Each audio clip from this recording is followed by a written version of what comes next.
I open my mouth to the Lord and I won't turn back, no, I will go, I shall go to see what the end is gonna be.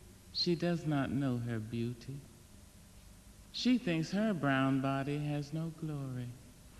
If she could dance naked under palm trees and see her image in the river, she would know. But there are no palm trees on the street, and dishwater gives back no images.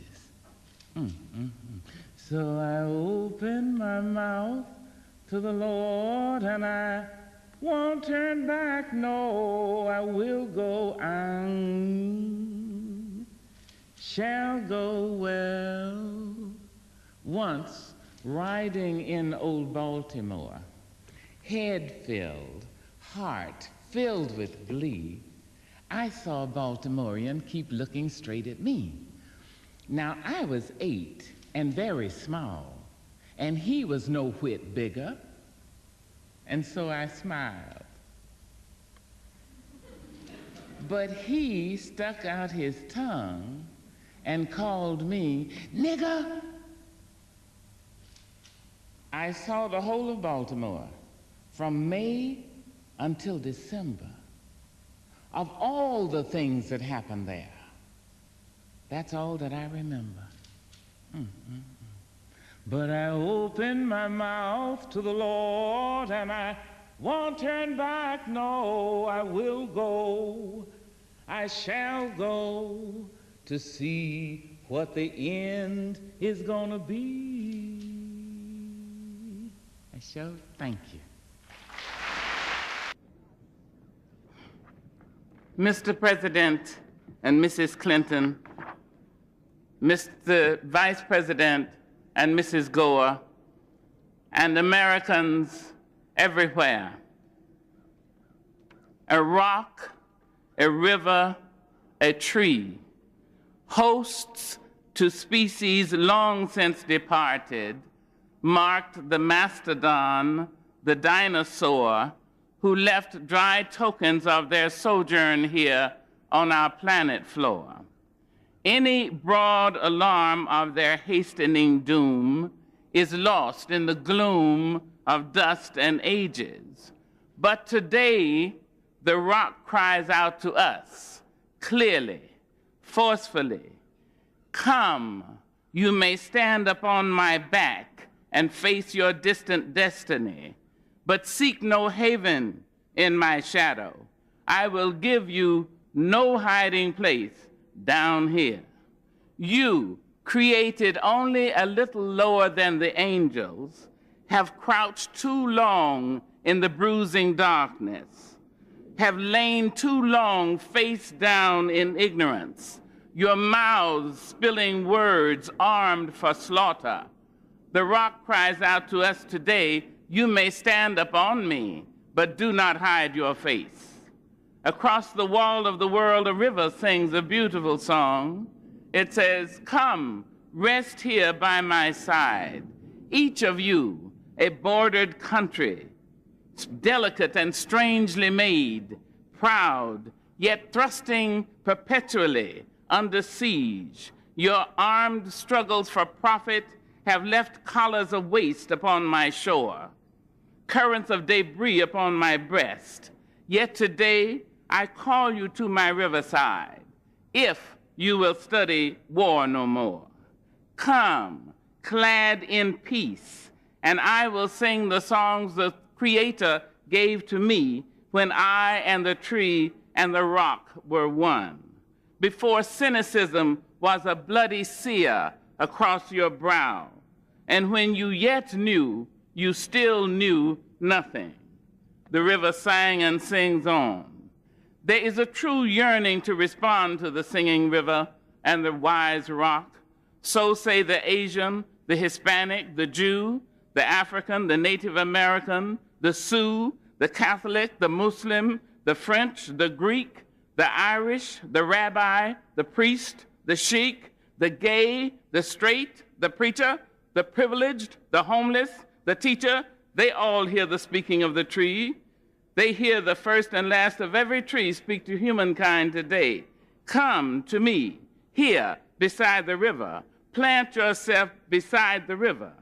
Each of you, descendant of some passed-on traveler, has been paid for. You who gave me my first name, you Pawnee, Apache, Seneca, you Cherokee Nation, who rested with me, then forced on bloody feet, left me to the employment of other seekers, desperate for gain, starving for gold. You the Turk, the Arab, the Swede, the German, the Eskimo, the Scot, you the Ashanti, the Yoruba, the Kru, bought, sold, stolen, arriving on a nightmare, praying for a dream.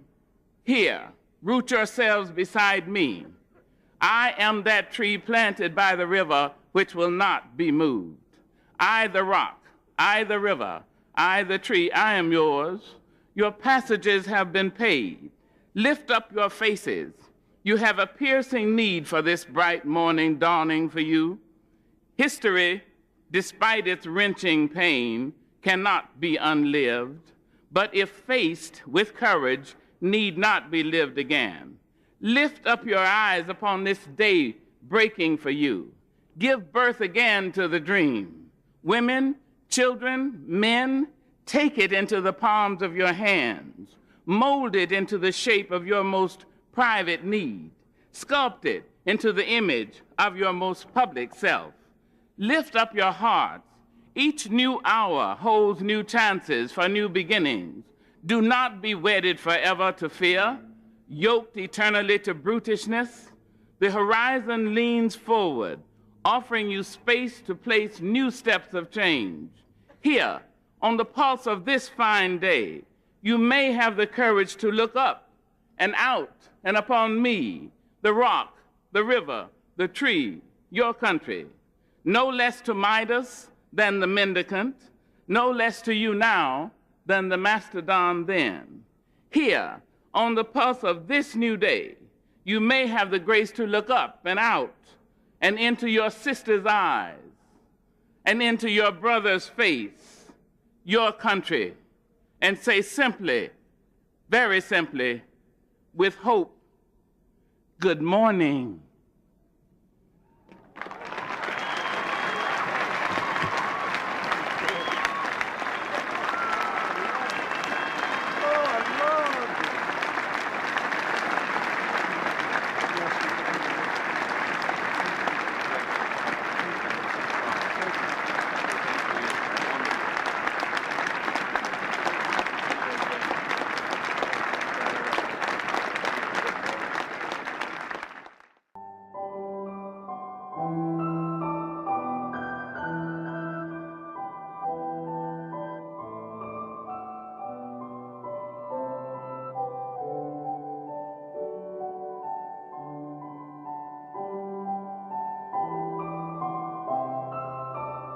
Maybe the hardest part is if you teach, you have to live your teaching. You can't say, you do not as I do, but do as I say. No. You have to say, I'm doing my best to live what I teach. I have a painting by Phoebe of a group that she calls Sister Suki's Funeral.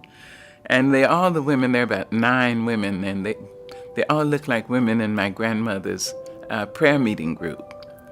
So whenever I'm obliged to do something, I take that painting and I look at that painting. There's an empty chair. And I think, now what would Grandma do? What would she say? I can almost hear her voice say, now, sister, you know what's right. Just do right. You don't really have to ask anybody. The truth is, right may not be expedient. It may not be profitable, but it will satisfy your soul. It brings you the kind of protection that bodyguards can't give you.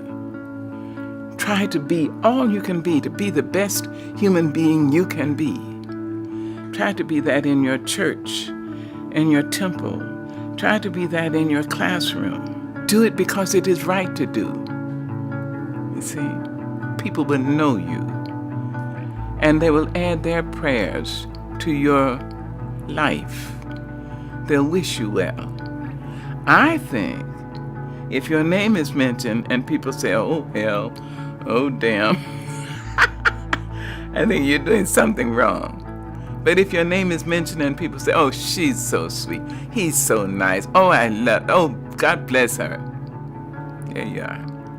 So try to live your life in a way that you will not regret years of useless virtue and inertia and timidity. Take up the battle. Take it up. It's yours. This is your life. This is your world.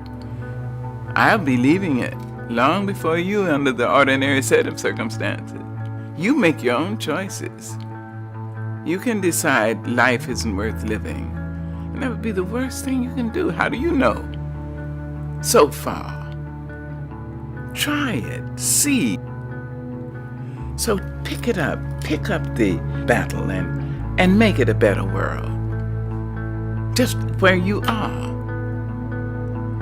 Yes. And it can be better, and it must be better, but it is up to us.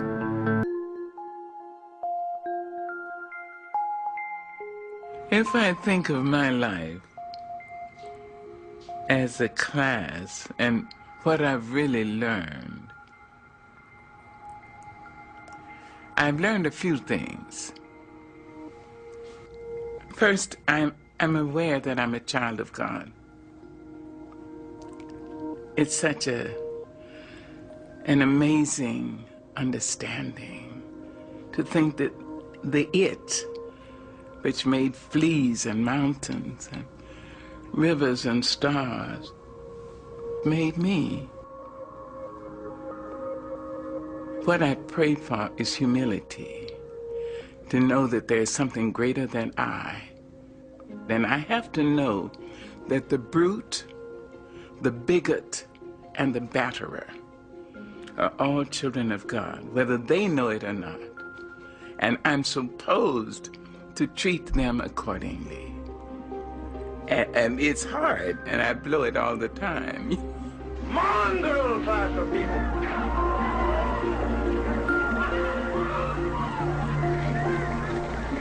I'd like everybody to think of a statement by Terence. The statement is, I am a human being. Nothing human can be alien to me.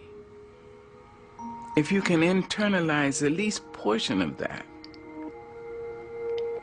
you will never be able to say of an act, a criminal act, or I couldn't do that. No matter how heinous the crime, if a human being did it, you have to say, I have in me all the components that are in her or in him. I intend to use my energies constructively as opposed to destructively. If you can do that about the negative, just think what you can do about the positive. If a human being dreams a great dream, dares to love somebody, if a human being dares to be Martin King or Mahatma Gandhi or Mother Teresa or Malcolm X, if a human being dares to be bigger than the condition into which she or he was born, it means so can you. And so you can try to stretch yourself. So you can internalize, homo sum, humani nihil me alienum puto. I am a human being. Nothing human can be alien to me. That's one thing I'm learning. I am grateful to have been loved and to be loved now and to be able to love, because that liberates. Love liberates. It doesn't just hold. That's ego. Love liberates. When my son was born, I was 17. My mother had a huge house, 14-room house. At 17, I went to her and said, I'm leaving. She asked me, you're leaving my house? And she had live-in help. I said, yes. I found a job, and I've got a room with cooking privileges down the hall, and the landlady will be the babysitter. She asked me, you're leaving my house? I said, yes, ma'am. And you're taking the baby? I said, yes. She said, all right, remember this. When you step over my door sill, you've been raised. You know the difference between right and wrong. Do right. Don't let anybody raise you and make you change. And remember this, you can always come home. I went home every time life slammed me down and made me call it uncle. I went home with my baby. My mother never once acted as I told you so. She said, oh, baby's home. Oh, my darling, Mama's gonna cook you something. Mother's gonna make this for you. Love. She liberated me to life. She continued to do that. When my son may have been 5 years old, my mother would pick him up all the time and feed him. And I went to her once a month, and she would cook for me. So one day I went to her house, and she'd cooked red rice, which I loved. After we finished eating, we walked down the hill, and she started to cross the street. She said, wait a minute, baby. I was 22 years old. She said, wait a minute, baby. You know, I think you're the greatest woman I've ever met. She said, Mary McLeod Bethune, Eleanor Roosevelt, and my mother, you're in that category. Then she said, give me a kiss. I gave her a kiss, and I got onto the streetcar. I can remember the way the sun fell on the slats of the wooden seats. I sat there and I thought about her. I thought, suppose she's right. She's intelligent. And she says she's too mean to lie. So suppose I am going to be somebody. She released me. She freed me to say I may have something in me that would be of value. Maybe not just to me. See? That's love.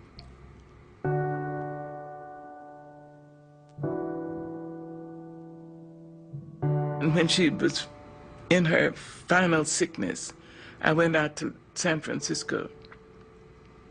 And the doctor said she had three weeks to live. I asked her, would you come to North Carolina? She said yes. She had emphysema and lung cancer. I brought her to my home. She lived for 1.5 years. And when she was finally, in extremis, she was on oxygen and fighting cancer for her life. And I remembered her liberating me.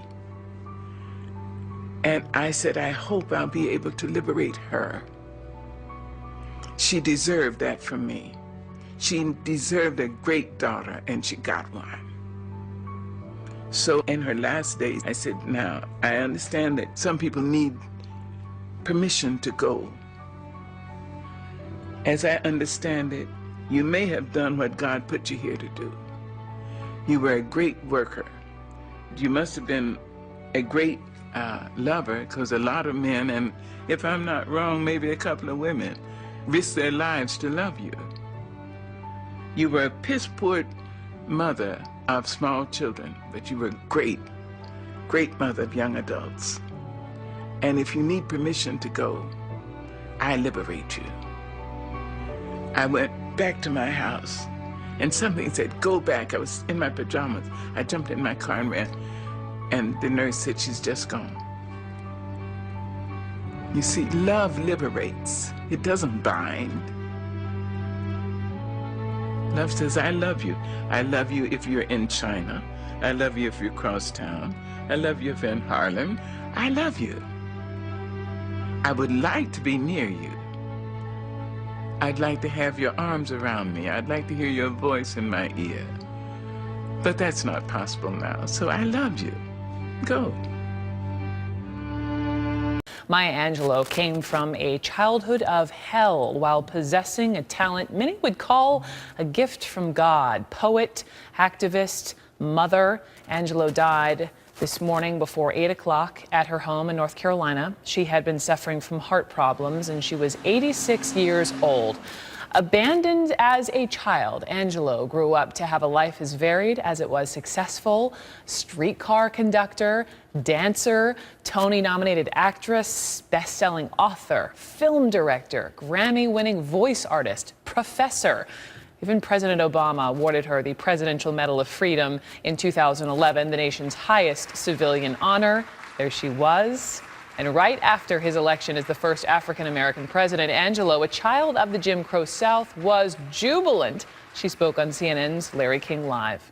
Maya Angelou's longtime friend, she is Sonia Sanchez, who herself is a poet and has earned both the Robert Frost Medal for Distinguished Lifetime Service to American Poetry and the Langston Hughes Poetry Award. Ms. Sanchez, it's an honor having you on. It's an honor being here, my dear sister. You go back with Maya Angelou to the 60s. Can you set the scene for me? How did you meet her? I met Sister Maya at many demonstrations. I met Sister Maya at many readings when we were doing readings in New York City, where I lived and where she had come, home to live also. I remember vividly seeing her with Sister Louise Meriwether, the two women, very tall women who were jumping the barricades around the UN in protest. If you had seen that, you would have been amazed, especially when you saw Sister Maya also in all her regal wonder sometimes, any place, in her home, at her many parties, in her house in New York City, on television. But there they were pounding, and I knew her from that particular time, but I knew her also, as I said, at the many readings that we did.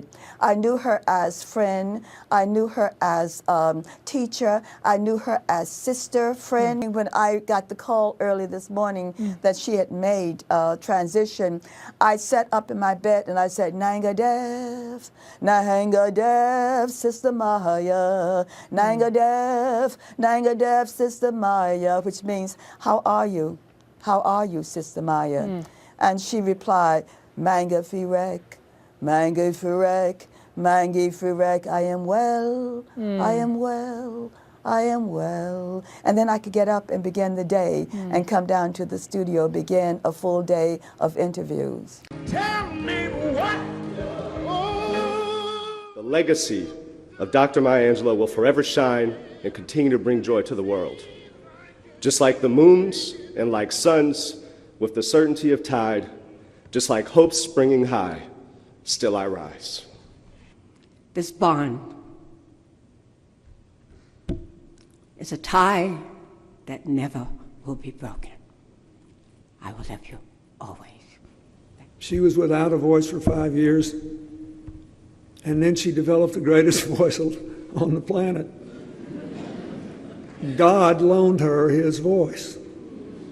She had the voice of God, and he decided he wanted it back for a while.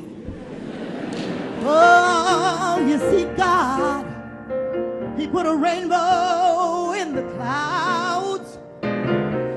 She was, in all ways, no matter the time of day or night or the situation, she was always there for me to be the rainbow. And it seems like you can't make it through. Child, you just stand.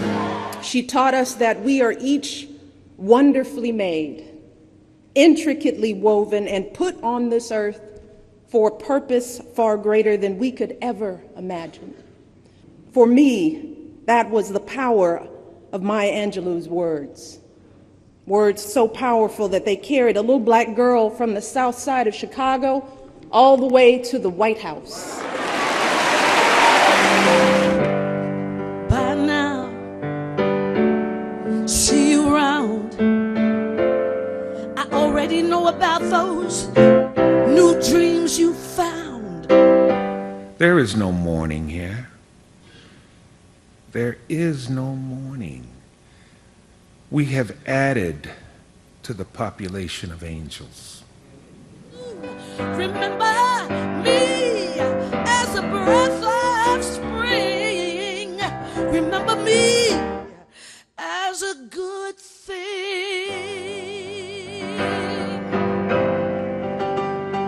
This is a student on what Maya Angelou meant for her.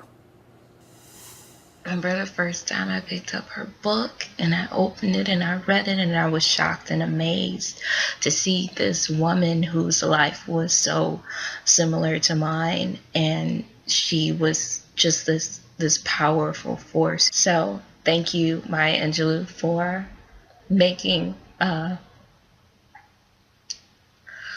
positive impact on my life, for teaching me to love myself, to never be silenced about things that are wrong that you see going on in the world, and just for having the courage to be you. I hope you rest in peace.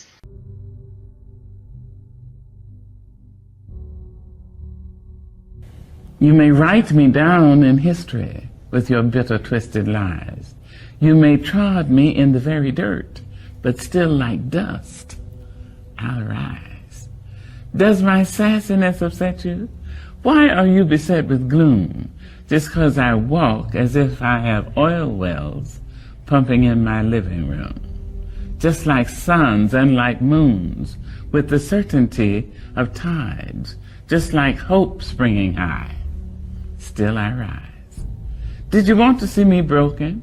Bowed head and lowered eyes, shoulders falling down like teardrops, weakened by my soulful cries. Does my sassiness upset you? Don't take it so hard just 'cause I laugh. As if I have gold mines digging in my own backyard. You can shoot me with your words, you can cut me with your lies, you can kill me with your hatefulness. But just like life, I'll rise. Does my sexiness offend you? Oh, does it come as a surprise that I dance? As if I have diamonds at the meeting of my thighs. Out of the huts of history's shame I rise. Up from a past rooted in pain I rise. A black ocean leaping and wide, welling and swelling, I bear in the tide. Leaving behind nights of terror and fear, I rise. Into a daybreak miraculously clear, I rise. Bringing the gifts that my ancestors gave.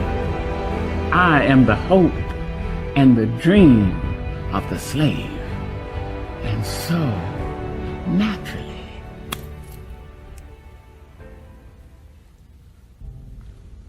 there I go rising.